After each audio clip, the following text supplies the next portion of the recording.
Bonjour et bienvenue dans cette vidéo où je vais te parler des stratégies d'héroïne, qui sont des stratégies d'acquisition efficaces. Alors, rien d'illégal là-dedans, on ne va pas vendre d'héroïne, en tout cas, je vous le déconseille, après vous faites ce que vous voulez, hein, mais ça vous regarde. Donc là, on va regarder par contre quelles sont les stratégies utilisées. Donc les stratégies d'héroïne, c'est un classique, tout le monde le fait. Concrètement, qu'est-ce que c'est? Si tu fais tester ton produit ou ton service et qu'il est bon, alors tu as de fortes probabilités de le vendre. Et tous les entrepreneurs à succès le savent. C'est pour ça qu'il y a beaucoup d'entrepreneurs qui font tester leurs produits ou leurs services d'une façon ou d'une autre parce qu'ils savent qu'il est bon, qu'il va plaire et que les gens vont vouloir y revenir. Si tu es dans un cas comme ça, il faut utiliser des stratégies d'héroïne. Ou en tout cas, il faut faire des tests avec ça parce qu'il y a probablement de la valeur à aller chercher.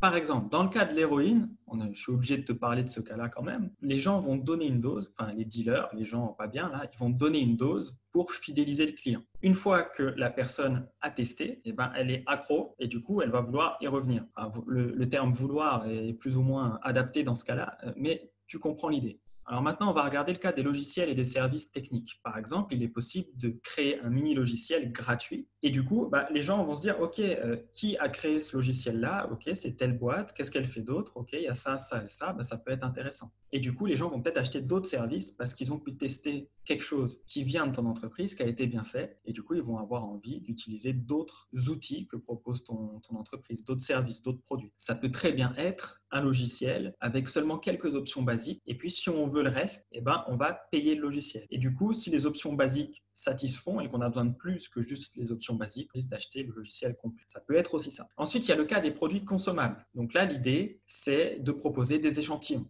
Il y a plein de produits de beauté qui fonctionnent comme ça, ou en tout cas en partie comme ça. Un cas typique, classique, c'est par exemple les parfums avec les échantillons de parfum. Ça fonctionne très bien. Les gens veulent pouvoir tester. Bien sûr qu'ils veulent sentir le parfum, mais ils veulent aussi pouvoir le tester sur eux. Regarder combien de temps ça tient. Est-ce que ça tient qu'une demi-heure? Est-ce que ça tient 2 jours? Et du coup, en fonction de ça, ils vont acheter ou pas le parfum en format classique. Et donc, avoir un échantillon, ça peut leur permettre de savoir s'ils vont acheter ou pas le produit en entier. Donc ça, c'est une stratégie qui fonctionne très très bien depuis longtemps et qui continue à bien fonctionner. Ensuite, il y a le cas des restaurants. Alors, pour les restaurants, tu peux faire la stratégie des échantillons gratuits.